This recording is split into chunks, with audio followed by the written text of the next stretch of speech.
Good afternoon. Oh no, it's good morning. I'm used to doing this at 12 noon. Good morning, everybody. It's 11:30, and today you're here doing your easy for me to say, creating your healthy truth with Barb. I'm glad to be here with you today. And on Monday, I talked about the 78 ways that sugar can ruin your health. And there really are a lot. And after all, just to reiterate, it is our number one toxin and at the root of most disease. So today I figured, because I know I mentioned it last week, that I did have a list of 50 names for sugar, because now they're getting pretty slick. They're changing the names up, but the bottom line is it's sugar, sugar, sugar, sugar. So I'm going to get started here. Hey, Rick, how are you?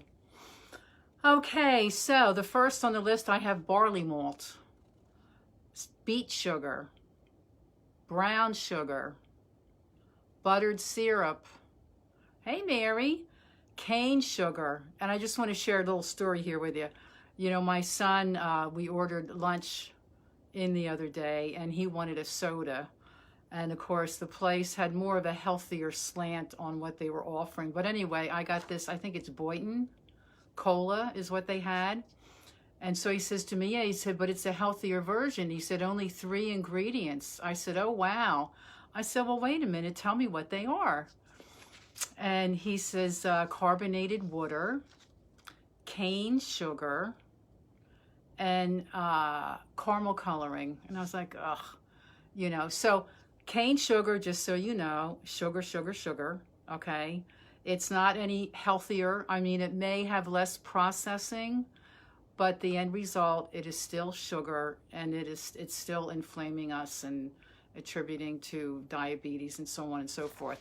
So I just wanted to share that with you. He was really proud of himself, and and then of course the caramel coloring is a carcinogen, as we all know. But I was impressed with 3 ingredients, so it was like a lot less carcinogens in there. Cane juice crystals, caramel, corn syrup solids.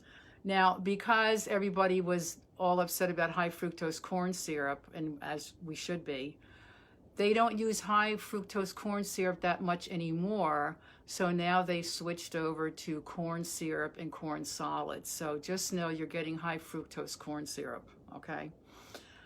Confectioner sugars, carob syrup, castor sugar, demerara sugar. I know I probably said that wrong. I never heard of that one. Dextran sugar, dextrose, which is a name you see in a lot of ingredient lists, at least I do anyway. Diastatic malt, diatase, ethyl maltol, which I've seen, fructose, fruit juice concentrate. That's the big bugaboo about juices. It sounds like fruit juice is okay, but it's concentrate, so it's got a lot of crap in there. Galactose, glucose solids, golden sugar, golden syrup, grape sugar. Oh, and then look at this on my list. High fructose corn syrup is like huge, but we don't see that so much anymore. Although I see it sometimes in some items. Icing sugar, invert sugar, lactose, maltodextrin, maltose, maple syrup, molasses, muscovado sugar, panocha, raw sugar. And that's the same with raw sugar. I mean, it's not bleached white. It has less chemicals in it, but it's still sugar. Refiner syrup, rice syrup, sorbitol, sorghum syrup, which I see a lot on ingredient labels too, sucrose, sugar, triacal, turbinado sugar, and yellow sugar. So these are all the different names for sugar on ingredient labels. Some of them sound pretty slick, right? But the end result is the same. Maybe a few less chemicals, as we said, and a few less processing, but it's still the same. So too much sugar turns to fat in your body. It suppresses your immune system, which we talked about the other day. Hey, Bernie's in the house. And leads to cardiovascular disease, cancer, and diabetes, which we did cover on Monday. So sugar is not your friend. The only sweetener, like sometimes in smoothies, I'll recommend to use, hey, Paul, you made it. Woohoo! Dates, a couple medjool dates to put into a smoothie if you need to put a little sweetening in it. And stevia. I personally don't like stevia. I think it has an aftertaste to it that I really don't like. Hey, Nance.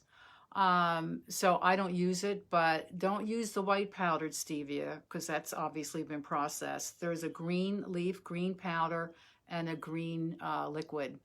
So that's my recommendation for that. And you know what? Try to get away from sweetening things, As I've said before, hey, Gail, our taste buds have been hijacked by the food companies, and we're so used to different tastes and different flavors that when we have something without all those ingredients in there, I remember one Christmas party, our cousin, because I eat Mary's Gone crackers, and because I'm gluten-free, and really, when you first eat one of those things, it's like eating cardboard. I mean, healthy, but the initial bite was a little tough for me because I was used to all the other stuff. But now I eat it and I don't think about it. But she took one bite of that cracker. She said, "What the hell is this?" So your palate has to adapt, So that's really a whole nother conversation of a lifestyle change for the long term.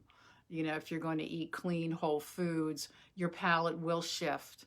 And I know because I eat that way now, that when I have something like sweet, so sometimes it's just way too sweet for me. One time I made the mistake of, I was out having a grass-fed burger, and I thought, I haven't had a Diet Coke in ages, and I just wanted something different than water. I'm just being transparent and honest with you here. And because a glass of water just wasn't doing it for me with a burger. So I ordered a Diet Coke. Oh my God, I took one sip of it and it was just so disgusting to me because I hadn't had one for years. But that's the evolution that happens when you make changes. And then another time I thought, well, let me try, I can't believe I'm going to admit this, like a real Coke. But I did. And I ordered it. And oh my God, it was so sickening sweet, I couldn't do it. I just couldn't do it. So I stuck with my water and I survived. But it takes getting used to.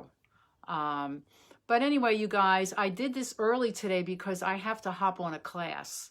So as I mention all the time, I have started a group, Creating Your Healthy Truth with Barb, on Facebook. We're looking to expand the group. I put a lot of, I'll put this file, this document in there.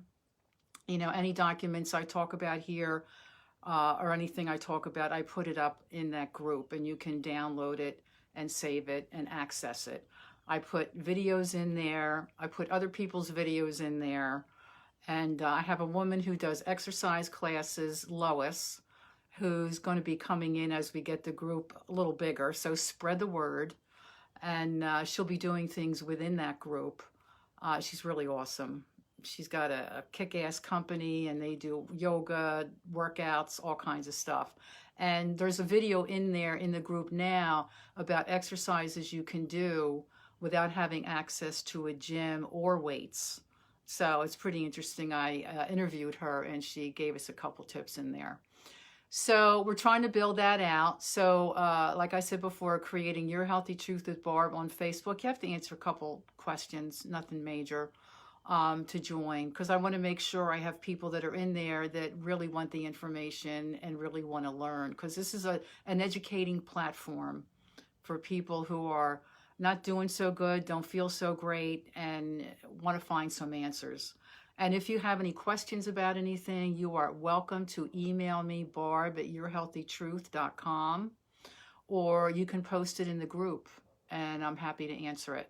Okay, it's all about helping others to become healthy. So if each of us can reach one, each one reach one, we could really expand this and make a difference for a lot of people. So gotta run, have an awesome day, and I will see you Monday with yet another informative session. I hope you'll come. Take care. Bye-bye.